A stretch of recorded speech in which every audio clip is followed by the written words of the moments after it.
Hi. Hello, it's Mikita Valletta, also known as the Body Scientist. Hello to everybody on IG and YouTube. I am live on my IG page at the_body_scientist and on my YouTube page at the Body Scientist 81. So if you follow me on one and not the other, be sure to follow me on both. So I hope you're all doing well today. If you're unfamiliar with me and my background, I have a background in exercise and sports science and nutrition science, but I started off in biotechnology first. So biotechnology was like my huge area of interest that has to do with genetic engineering, microbes, viruses, bacteria, stuff like that. And so the world of microbes has been something that has interested me for, since I was in high school. But then definitely going to college and taking microbiology and really studying these things. And so today I want to talk about the coronavirus because there's like so much hype about it. Right now I'm in New York and I wasn't even paying attention, but my mom was telling me that they're shutting down so many schools and so many things, and they're telling people if they're 65 and older, they shouldn't leave the house. But it's funny because, all of the doctors that I speak to, everybody thinks it's blown out of proportion. Okay. I do think it's blown out of proportion, but I also think a lot of the advice that people are being given is not really the best advice. So let's just quickly, I just want to say that a lot of people don't understand immunity, true immunity, and how viruses and bacteria work. If you've been following me for a while, I've been talking about the importance of probiotics and beneficial bacteria in your gut and also the vaginal canal, skin, and how important that is. Your first line of defense against all infectious diseases, okay, is good bacteria, probiotics, okay, especially hydrogen peroxide producing bacteria. And I have YouTube videos where I speak about that, so I won't get too in depth about that, but I will post those videos below on my YouTube page so you can check them out. I have a video about intestinal dysbiosis and probiotics. But your first line of defense, I have been saying forever, you never know. You never know when you are going to come in contact with infectious disease. Despite what people think, okay, the food that we consume in this country is not inspected, okay? It doesn't go through any kind of inspections. So, and most of the food in this country is coming from outside the country. There's so much produce, meat, all kind of stuff is coming from outside of the country, which is why, one of many reasons why it's best to shop at a farmer's market and get local foods. But biological warfare is very easy. It is very easy for someone to put some type of infectious bacteria or virus in our food supply and it spread like wildfire. When there is an outbreak of E. coli in the spinach or something, we don't find out about it until somebody dies first, right? A couple people died because they ate some E. coli infected spinach. Now they're doing a recall, okay? And there are other people who might have eaten that spinach who just threw up, or other people who had no effect at all, right? And that all has to do with your own microbiome. And, we have to build up our microbiomes to always be ready because you can come in contact with infectious disease through contact, through someone sneezing, through someone coughing, through the air you breathe, the water you drink, the food you eat. Those are all ways that you can come in contact with infectious disease. And so you play a role in making sure that your microbiome and that your immune system in your body is functioning at its highest level. Also, becoming exposed to infectious organisms is also part of building up our immune system. When we try to live in a sterile environment, it actually weakens your immune system. This is the whole idea behind vaccines, is that, we're going to expose that person's body to a small bit of that virus so that the body can create antibodies and then can fight it off in the future, right? That's the whole mindset. Except a lot of vaccines have toxic additives added to it. So that's a whole other conversation. So you have to understand, we have more bacterial cells in our gut than we do have human cells. We have more bacterial cells in our gut than we do cells in our whole entire body cells, okay? And then we have all kinds of bacteria on our skin, and we have all kinds of bacteria for women in our vaginal canal. So you have the vaginal microbiota, you have the gut microbiota, you have the skin microbiota. Those are 3 of the main ones. And the bacterial balances in those places really matter when it comes to infectious disease.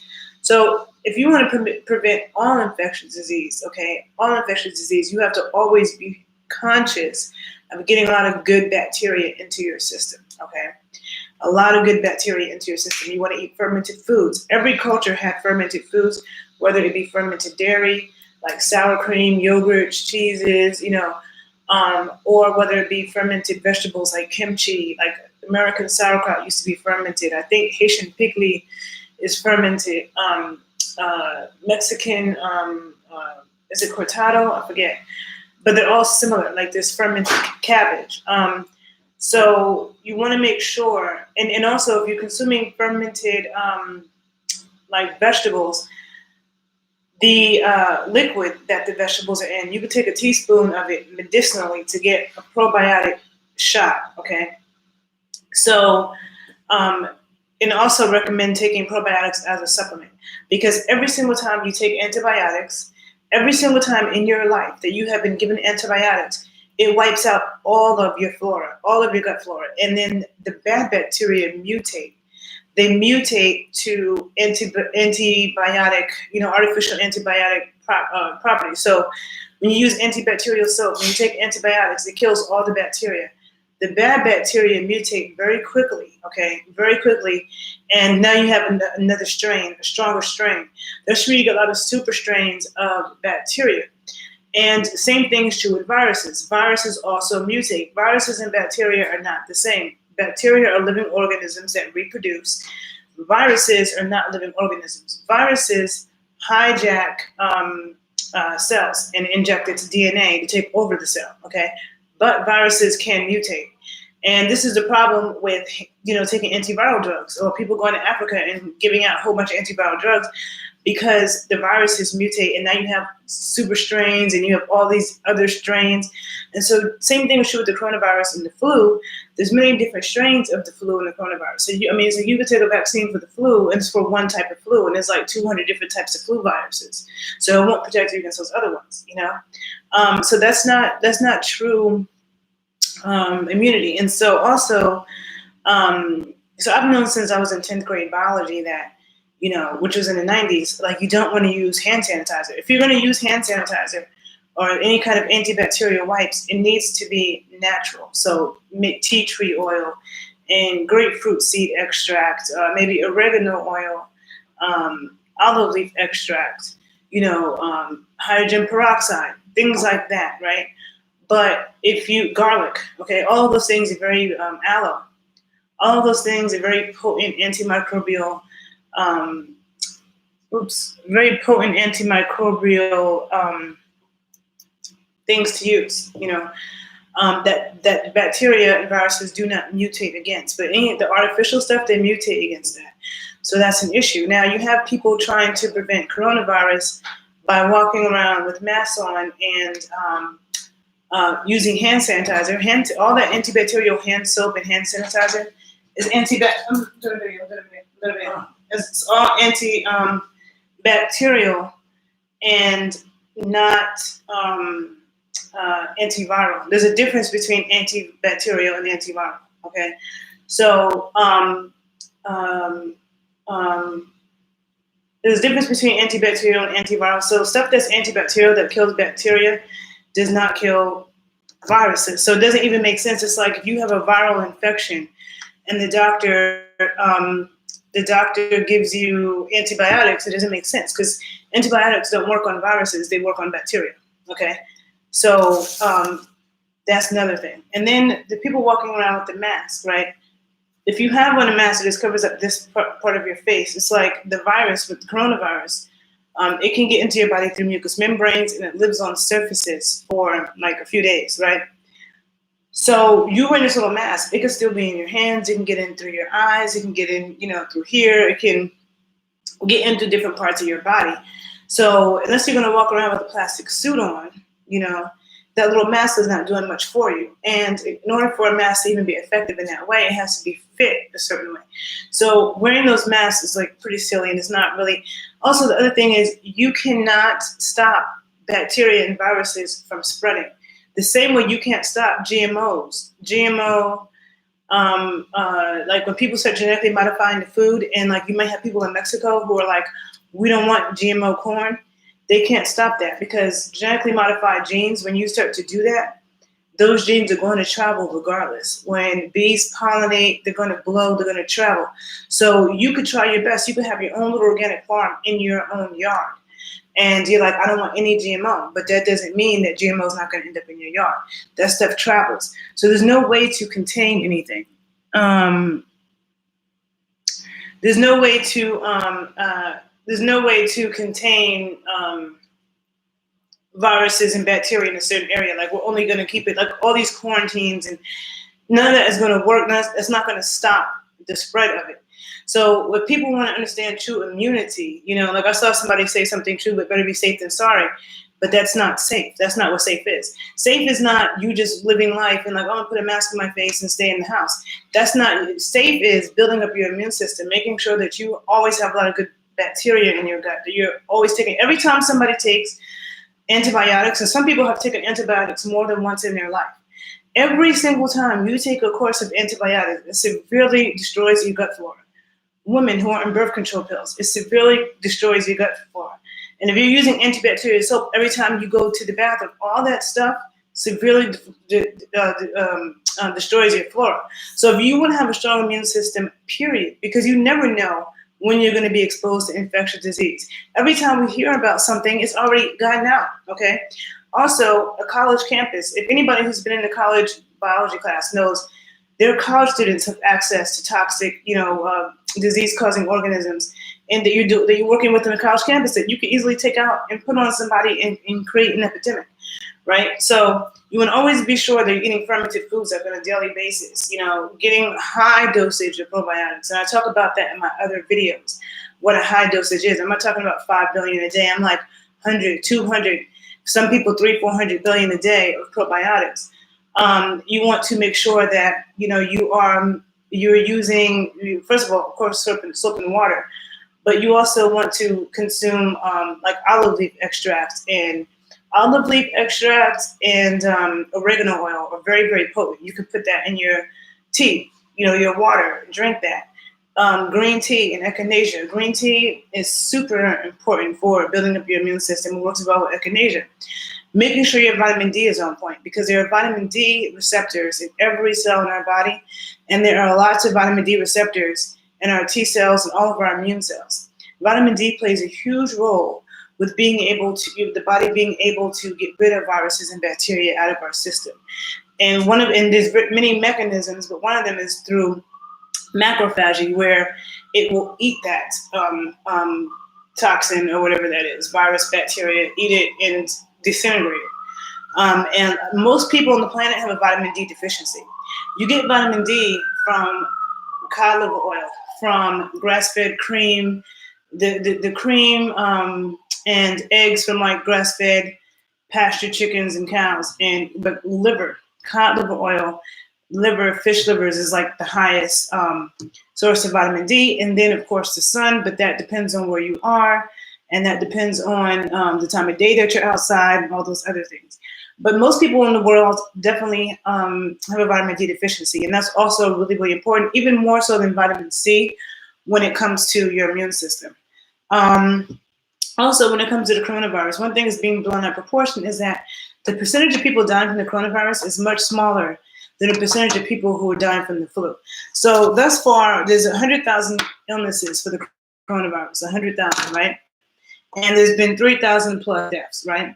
But the flu in the and I'm talking about worldwide, 100,000 illnesses, 3,000 plus deaths, coronavirus worldwide. The flu, in the U.S. alone, okay, it's 32 million illnesses in a year.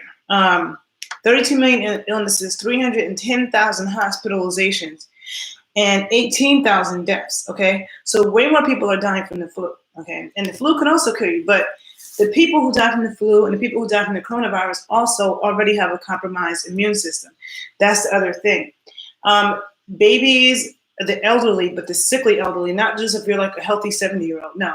But like elderly people who have a lot of health problems, who are really sickly, who have subpar immune systems, anybody who might be a cancer patient or has serious immune issues.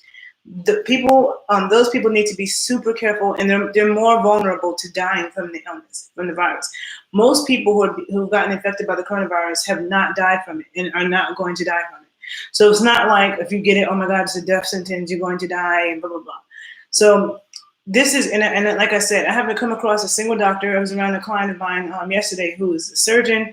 And there's other doctors who I've heard speaking, and no doctor who I've heard speak about it thinks that it's something to panic about in the way that people are.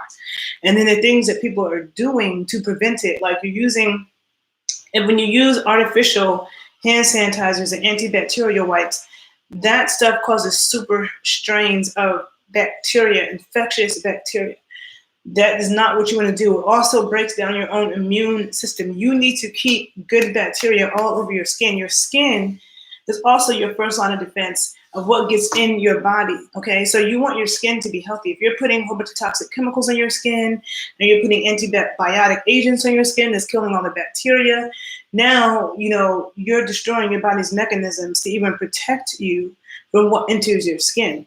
So all of that matters, but people don't understand any of those things. They think, okay, you're going to just eat crap. You know, you're taking antibiotics in your life.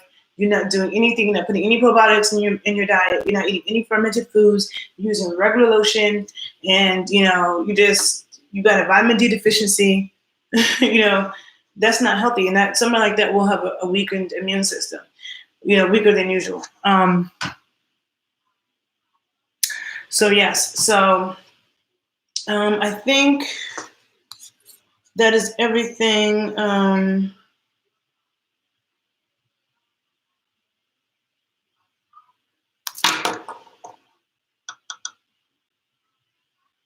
I think it's everything I need to say. Hold on a minute.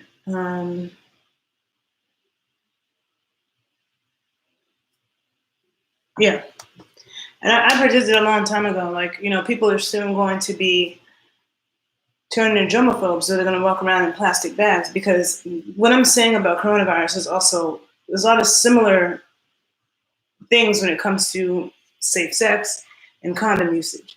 And I have YouTube videos about that. Like when people don't really understand like true prevention of being infected with viruses and bacteria has to do with your microbiome. Because there's no way to 100% prevent yourself from being exposed to infectious disease in its many forms, okay? A virus is a virus, a bacteria is a bacteria, no matter what part of your body it affects. It's still a virus, bacteria. You don't want to get infected with viruses and bacteria, then you have to build up your microbiome and build up your immune system and understand how all that works, okay? And not by putting like, you know, like toxic chemicals on you. You don't want to try to solve one problem by causing other problems. So this is really important. So this is the reason why you want to stick with natural, antibacterial, antimicrobial, antiviral, antibiotic agents, antibacterial agents, okay? So I'm going to end this video here. If you do not follow me on YouTube, make sure to follow me at The Body Scientist 81. If you do not follow me on Instagram, make sure to follow me at @the_body_scientist. And sorry for, like, I'm at my parents' house and I'm in the kitchen and my mother was just coming in. So we're just trying to tell her not to come in because I'm doing a video. So if you saw that, sorry about that. And I hope you all have a great day. Bye.